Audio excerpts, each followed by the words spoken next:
Thank you, everyone. I hope you can hear me. Is this on? Yes, correct. Okay. First, I want to talk about my path to entrepreneurship. When I was an undergrad at Berkeley, I wasn't really thinking that I could ever be a founder. I didn't see founders like me. I didn't hear about entrepreneurship.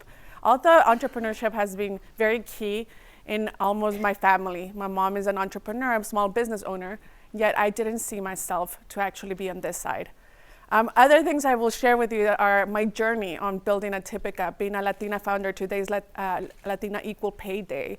And Latinas only make 50 cents per the $1 that men do. And so we're severely underfunded as well, not only in Silicon Valley, but across all the tech and entrepreneurship ecosystems around the world. So what is Atipica? We basically power analytics for teams to understand really how they're doing on diversity. We do things outside of self-reporting because not everyone will self-report. I'll go into it, but we really believe that this is the most key and pressing business issue out there. Inclusion, belonging, diversity, employee activism, ethical tech, all of those things I will touch upon during my chat today. And obviously I will leave some time at the end so that if you have any Q&A, you'd be more than happy to ask me some questions. Actually, this is really funny. I will start here. Atipica was born on this campus, ironically, exactly 5 years ago. I was asked by USA Today to do a closed event at Stanford Law to talk about this pressing issue of diversity and inclusion with leaders of Facebook and Google, VPs of diversity and inclusion, and the Reverend Jesse Jackson, Stanford law professor Richard Thompson, to come and speak on this issue.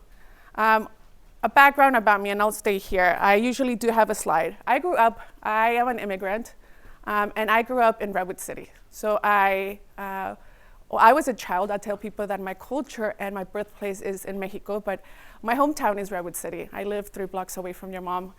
When I was probably your age, I didn't think that I would ever live near my mom in my 30s, but here I am. And Redwood City is my home. I grew up there before a lot of the changes that you're seeing around the Bay Area.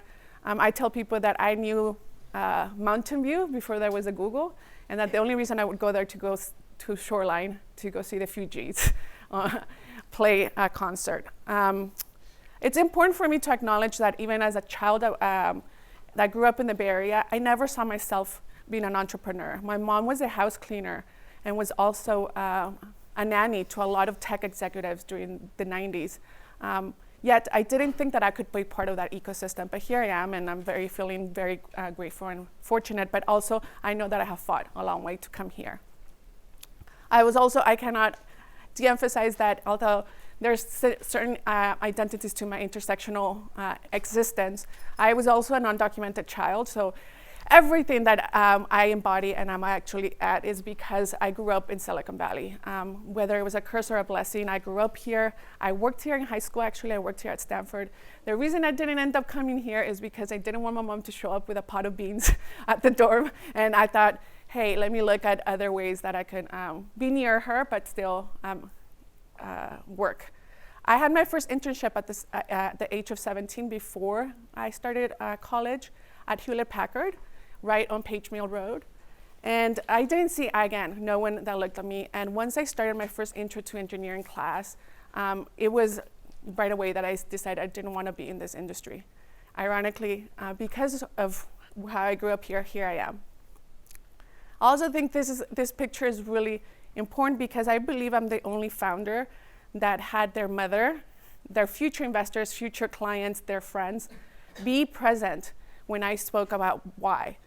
I looked at Facebook. I said, you have the largest facial recognition data set in the world with the best and probably brilliant data scientists. Why are you saying that you can't get more women into your engineering roles, or you can't find more people of color, either brown or black, people to intern at your company? And the same for Google. I held them accountable that they had this talent, but they weren't really tapping it into actually creating more inclusive workplaces.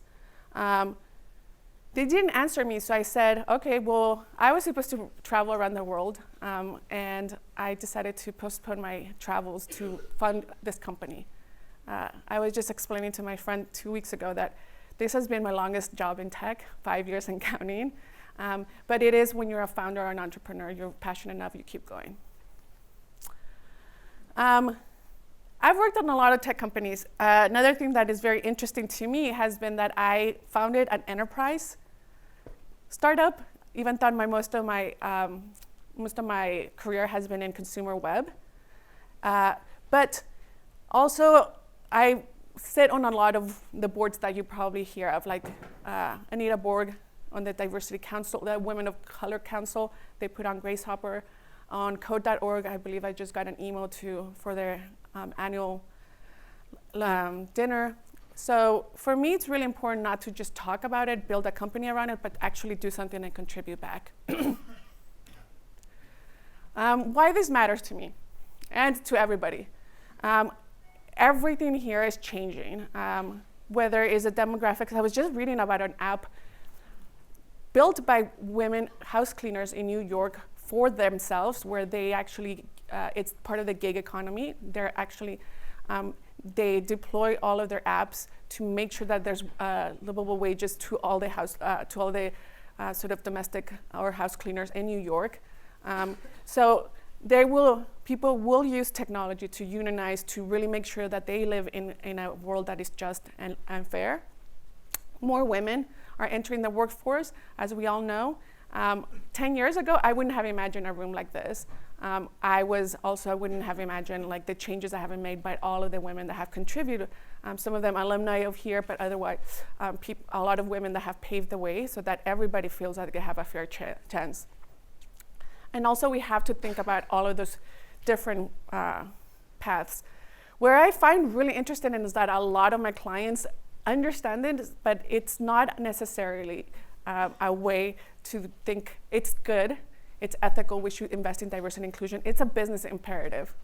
$400 billion are lost in PR nightmares. I mean, how many times do you hear about a famous rapper walked into Sephora and was discriminated against, or Beyonce walked into Reebok meeting and there weren't any people of color, so she walked out. So a lot of it is related to PR, but employee attrition, dissatisfied shareholders. We see all of the sort of movements that happened a couple years ago by women in tech are still affecting companies that have gone public and they're still not doing well, that their culture is not, has not really healed from those things. So I do believe that this is not necessarily, it feels good, that this is a business imperative for the future.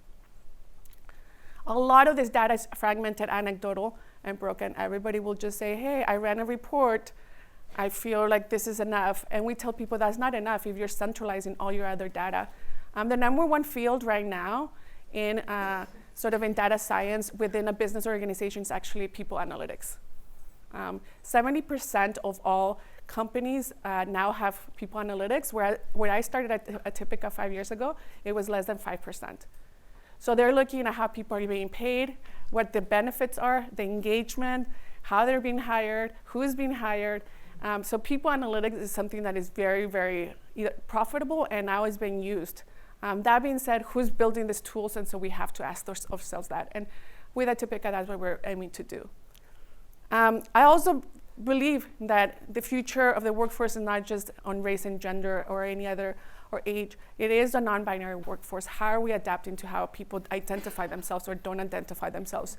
I spoke here at a Forbes CIO summit, where CIOs of corporations, both financial and media companies like Sony Pictures, heard me speak time and time again that a CIO's role is to actually gather more information around their people. The CIO's role 10 years ago was probably about information and IT, but in the future it may be around what information and what data you're gathering for your own workforce. The market is quite big. This didn't go. The market is quite big. If people don't know, visual analytics, I say it's queen, because I'm a big feminist, but they are all, this is where it is. Tableau was acquired by Salesforce for, I believe, 18 billion. earlier this year and Looker by Google. So a lot of data and visualizations are happening right now are around how to make businesses adapt to what is needed from their consumers, to the key performance metrics, any of that stuff. For me, I just focus on people. As I said, people analytics is growing. I give the stats because I think it's important to know that this may change by the time some of you graduate or some of you are in the workforce midway through your career. It could be 3 times as that. This didn't exist when I started Atipica. Imagine me being a founder, going up Sand Hill Road or talking to investors saying, I want to build a platform based on inclusive, ethical, and responsible AI, diversity, and analytics. This was 5 years ago. They thought, we don't get what you're building. But those are the things that we have to adapt really quickly, and we have to be part of the conversation, especially women of color. I put this picture, I did not put the logos of this man, but as you can see, I have received about $3.8 million in funding. I raised the largest seed round in the history of Silicon Valley by a solo Latina founder. I have not raised more, I have raised about the same in the 5 years that Atipica has been around. In the space where I'm at, and I know Sarah spoke here, also she works in HR tech and the recruiting platform. We integrate with her product. But in the space that we're at, I have seen men in the past year receive more than $300 million in funding. I've received 1.4% of that. Even though I've been in the market now, a lot of these tools are saying they're building inclusion into their tools, into how employees are happy or all this stuff. But it's really important to think that the bandwagon's there, that authenticity needs to be there. Does it hurt? Yes. Being a female founder is not easy, especially when a lot of other founders are talking about inclusion and putting it into their own tools and raising $70, $80 million off it. But we're the only ones that are focused on this. I tell people you can hire a lot of people analysts, and this might be a project for them, but for us, it's not a project. This is our livelihood, and this is what we are very passionate about. What is Atipica? So Atipica, we have a platform. As you can tell, I'm a product manager because I built 3 products. I built an API, the diversity intelligence, which is proprietary, and also how to mitigate the biases that are in recruiting. I've started out with Atipica thinking it's the recruiters. They have biases. And we realize that data shows that it's not the recruiters, that there's different ways to understand where biases come from, but you first need to give them the data. The diversity intelligence was actually something that leaders asked me. I want to see reports based upon how people are moving throughout the funnel. We want to see who came in. Did this event really pay off? And so we built that as well. And then one of our clients, Netflix, and I decided that, hey, we don't need a different product. Can you build an API so that we can just use your technology and layer it on internally in our dashboards? So we did. How are we different? And this can be, and you can ask me, how is this ethical, not ethical? What are some of the legal? So I decided that a lot of, in recruiting, you'll see what is your race or ethnicity or your gender. And that's the EEOC, the Equal Employment Opportunity Commission report. That is voluntary, you don't have to answer it. Some people answer it, other people don't. Some people answer one aspect of their identity. I may answer that, hey, I'm Latina, but I may not answer that I'm a woman. It depends, but there's a lot of data gap, but people are making goals around this. So 30%, if you fill out 30% at the top of the funnel, then 90%, then 70% of that, you don't know and you're making goals, or the business are making goals. I also decided, I know exactly how automation and recommendation systems work and what aspects of your identity are being taken. Obviously, data and privacy, we were just talking, the professor and I, on the importance of data and privacy. So how Atipica ended up getting a 96% accuracy rate on gender. Our training set is very diverse. We take government data, everything from the EOC to census. So it's really important. For 2020, I'm going to volunteer for the census as well.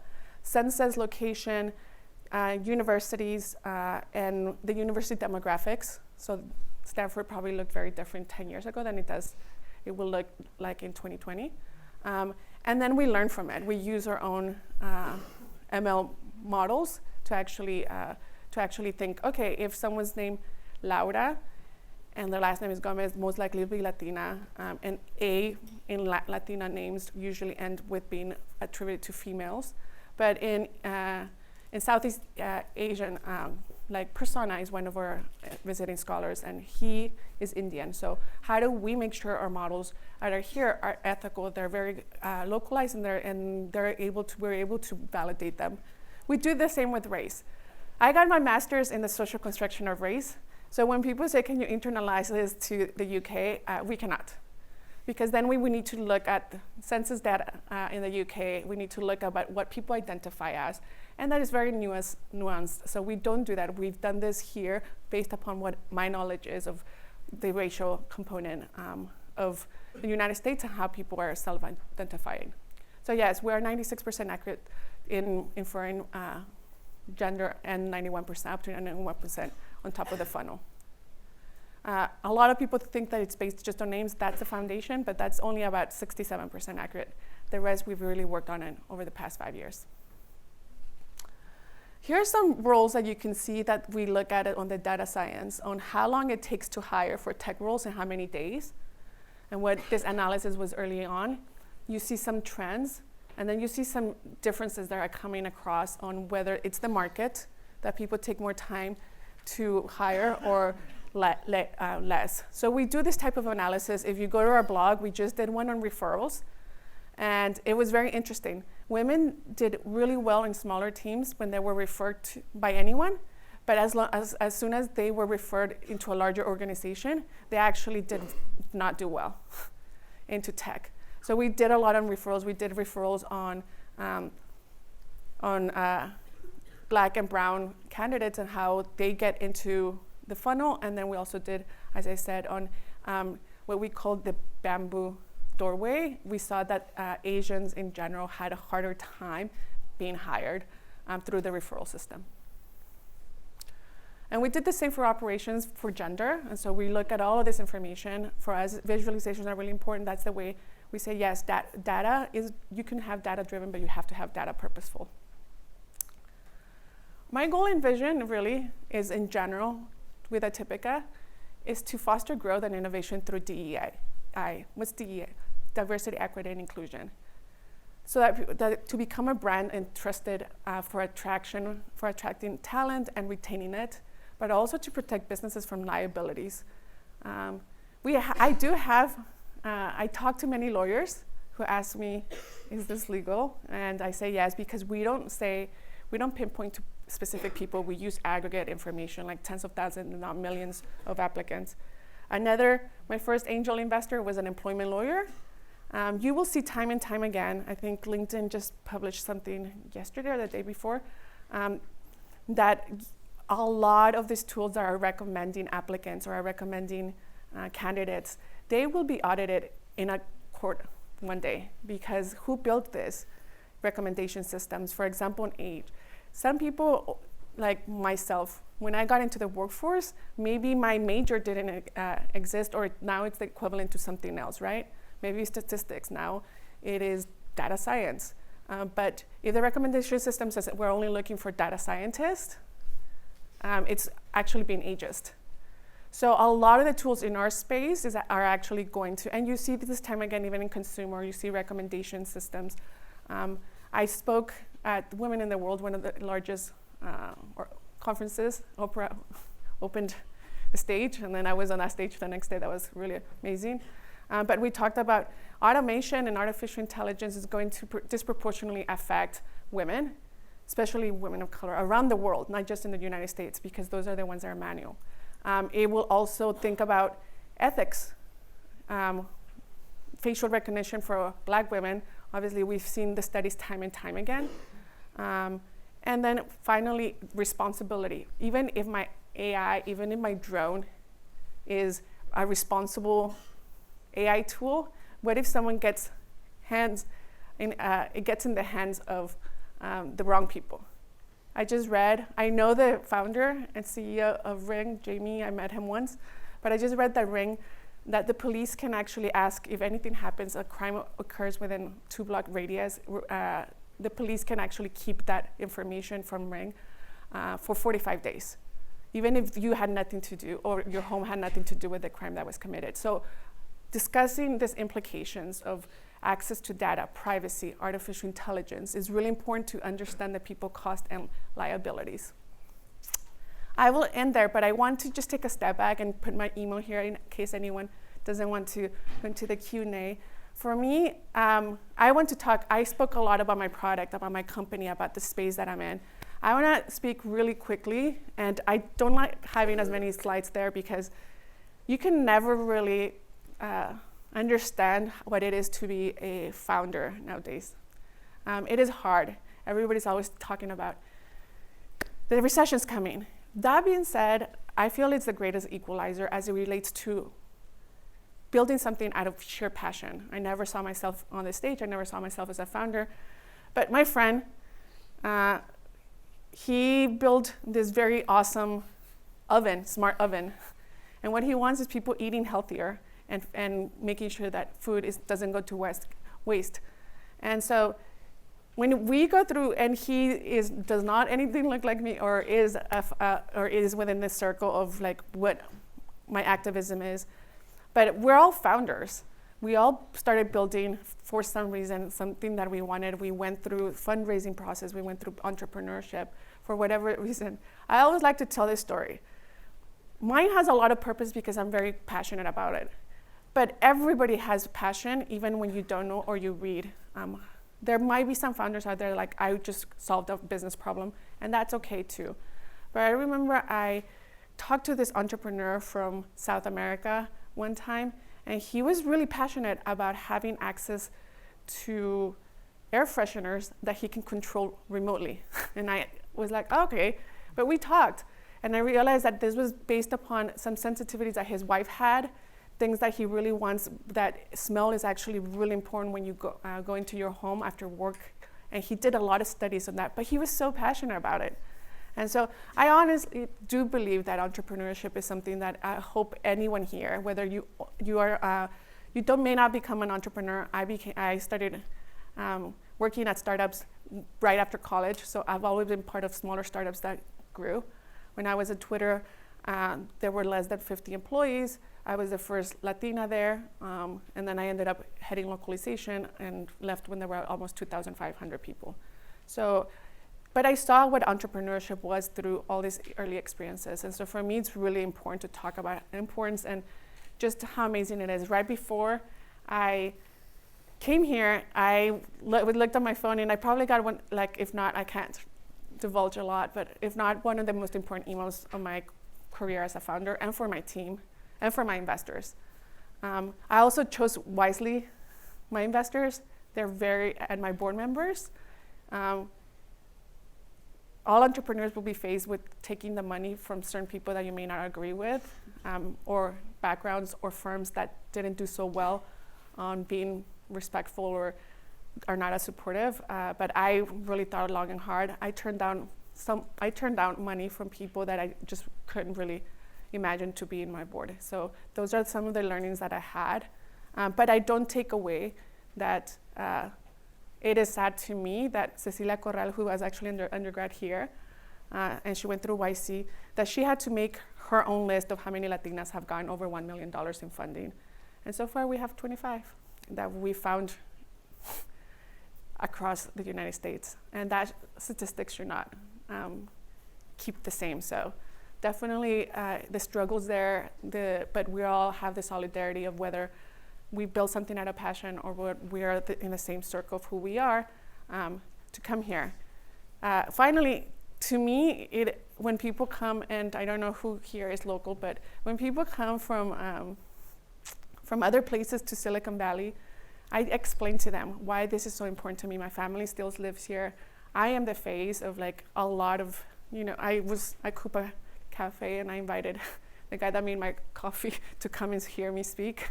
I said, but it'll be online because it's really important that the communities that serve us, the communities that I'm a part of, are actually are seen. So I tell people that my nieces, Elena and Natalia, they can't be what they can't see.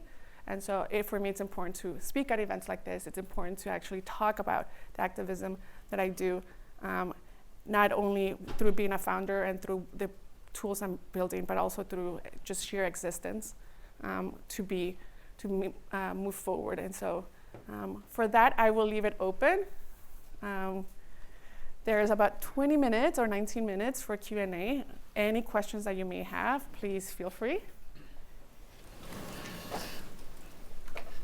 There's a lot of questions. You can ask me anything. Go ahead. You showed a lot of graphs about race and gender, and you touched on ageism. Can you talk about the work you've done on that and how, in Silicon Valley, there seems to be a definite bias?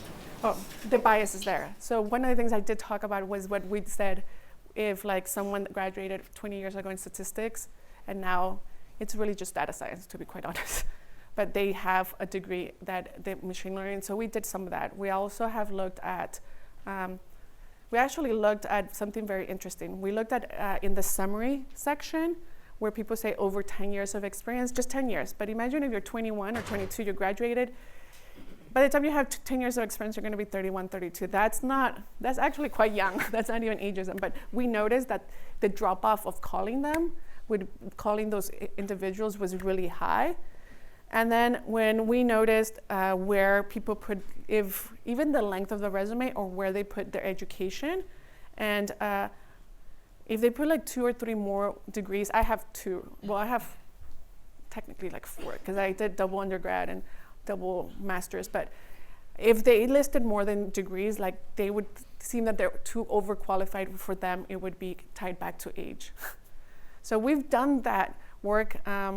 It's really interesting to see how we can really push forward that work. We're still a small startup, so definitely want to talk about that. Another thing that we've discussed is looking at ways that where people's zip codes are located, because San Francisco is mostly young people. They say there's more dogs than kids in San Francisco, so there might be ageism in locations, and so we're looking at all of that.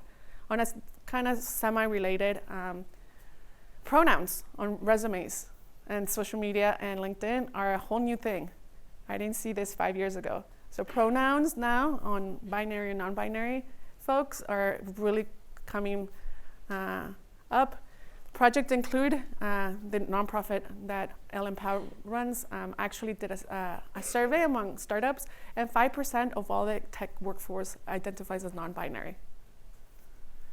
So we're doing different types. Definitely, I feel like the older I get, the more I'm very passionate about this. I'll also talk about looking at data points that are meaningful to the workforce. So I explained this to a very, very powerful woman. She flies private jets with a very famous CEO.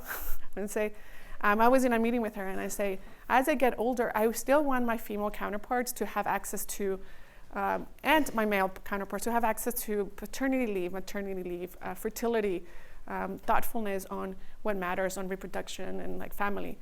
But as I get older, I may want a benefit on how to walk my mom through retirement. Or most women end up taking care of their mothers, and so like how can we support women as they're getting older in the workforce for their with their parents? And so those are also aspects that I think about on ageism. It's like that. Even the benefits sometimes are ageist towards not including where people are in the stage of their lives. I have a question about your career. So when you were kind of out of college and you were at these companies as a fresh grad, how did you think through some of the ethical dilemmas or problems where you're either asked to do something you're uncomfortable doing or you don't really think? Did you have sort of a friend, a group that you were able to go to and talk with, or how did you? No. Could you repeat the question? Yes. So I will repeat the question. So as I entered my career into tech after I graduated, how did I really think about the ethicals or the social responsibilities of working at these companies? And did I have a support system? That's an excellent question. I worked as a contractor, the little red badge, at YouTube when I started off there. They had just been acquired by Google. And the content moderators were like the most depressed people. And you can see the same now in other tools. They would tell me some of the videos that they would see, and I would purposely not walk in that direction. And there were only 300 employees. I look back and I look back about, I'm also part of this other, like I don't have enough time, but I'm also part of this other organization called Build Tech with Trust, where we saw radicalization online not being held accountable by the tech companies, by the content that they're providing. And so after the mass shootings around white supremacy and radicalization, a bunch of women of color CEOs here in the Bay Area, we came and we built Build Tech with Trust as a coalition, and then we even submitted questions to Congress when Mark Zuckerberg went there a couple of weeks ago on the questions around the ethics. Going back to your question, if I could go back, I would have taken more ethics courses in college and thinking about what I'm building to complement my more technical or my more social degrees. Then I worked at Twitter. And the first time a dictator started tweeting on Twitter was Hugo Chavez, which is a dictator of Venezuela. And I was in charge of Twitter en Español. So I went to the general counsel there and I said, should we have a policy on how leaders or dictators should tweet on this platform if it threatens the citizens' lives or like does, but it was kind of like a passing thought. Do I wake up and think about it? Yes, especially given nowadays. So I do believe that I did not have that system. And so maybe this is my way of atonement of working for all the tech companies to try to reverse a little bit. I think after the 2016 elections, one of my colleagues at Twitter tweeted out, "What have we done?" And I just remember that tweet and I was crying. And then my partner worked early at Facebook, and so he worked through the API at Facebook, so he knows everything that happened there on data and the Cambridge Analytica stuff. So I think everyone in this industry is like really torn on how we can make a change and hold ourselves accountable. I always tell people I have a love-hate relationship with tech, but I love the industry enough to want to change it and stick around for a while. So thanks for that question. Yes? How do you foresee including military veterans in your diversity counts? Great. How do I foresee including military veterans? I was actually on the board of a veteran organization. I had to step away once I started like building out the company, Operation Code. And we did the same study, but what we realized that veterans actually self-report themselves very high, that we don't need models to include them into the process. What we need more is understanding transferable skills. So we neutralize the taxonomy of skills among veterans to know, like, if you're a program manager in the Navy, how does it translate into something similar? So we neutralize that. We didn't need to really fill in the gaps on reporting. I wish I had more funding and a larger team. I would definitely have like little subsets of tackling age, tackling veteran inclusion, also most likely, LGBTQA and disabilities more into our product. Yes? The statistic that you shared about just there being only 25 Latinas who've been able to raise that much funding is shocking. And what that made me wonder was, where did you find confidence in yourself to feel like you could do it? And how have you worked through moments where that was tested? So I had a very high profile job, both mostly at Twitter, just very high profile. And knowing a lot of the early employees there, ended up as venture capitalist. So I thought it would be easy for me. Little did I know, 2014 I was very idealistic. I didn't prepare myself. I didn't understand like cap tables. I didn't understand a lot of things. I read a lot. I'm a speed reader. How did I get the confidence? I don't know if anyone has talked here about like the valley of despair that founders go through. It's like this valley where like I can't get out of bed. I don't know what's going to happen. I really believe in this, and then you kind of get out. I believe the valley of despair for underrepresented founders, fundraising is really hard. Anyone fundraising. I remember I was coming back from an event with a friend of mine who's a a founder, and he's like, I hate Sand Hill Road. I hate coming up here. That's the experience that people just have. I do believe that it was hard, that there were many tears shed, that I was telling that Ravi was one of our investors that actually gave us a bloodline to try to get more fundraising. But it always seems like it's towards the end that you're like, okay, I give up, and then something keeps you going. I remember a friend of mine emailed me, and she has a PhD. She has a co-founder, her CTO, and said, you're the trifecta of difficulty. Like, you're a solo female Latina founder. It was hard. I like to share this because I think it's important, and people get shocked. Earlier this year, I was at a board meeting, and I started getting a headache. And I was like, this headache is weird. And I was flying between New York and here. And the headache didn't go away in my board meeting. It felt really weird. And then by Sunday, my board meeting was Friday. By Friday morning, Sunday, I was actually here at the ER here at Stanford.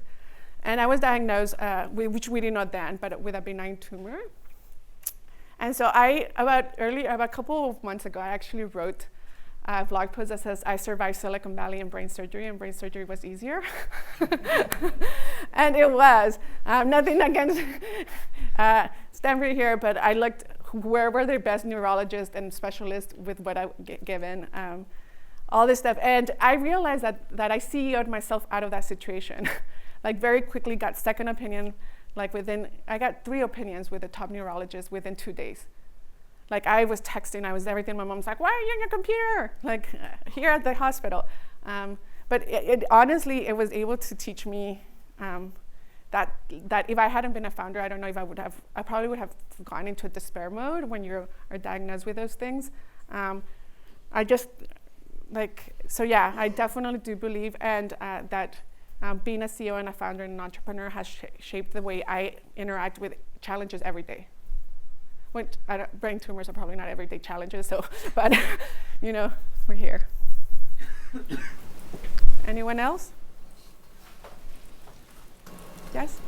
So I'm not a data person or a tech person, but I'm curious, like, when companies are faced with the data that you provide them, how do they change kind of their core practices to be more inclusive? You talked a little bit about culture shift being really challenging.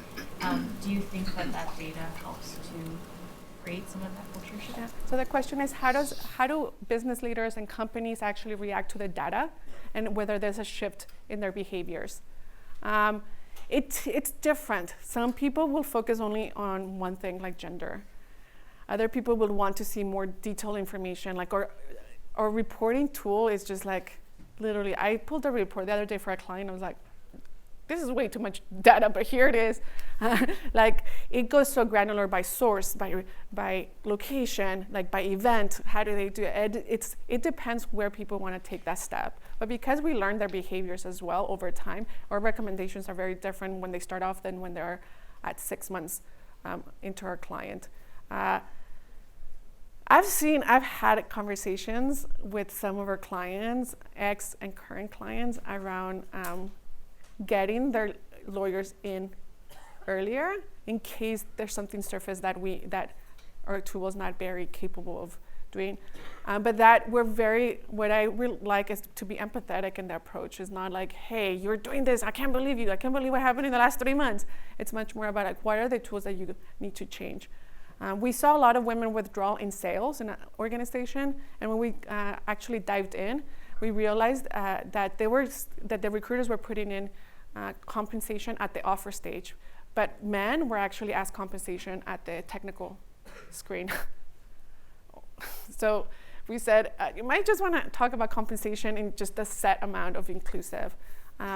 So talk about also questions, like, instead of saying, hey, we have free food, come and work with us and look at our awesome food, think about, hey, we like to make sure that our employees are nourished.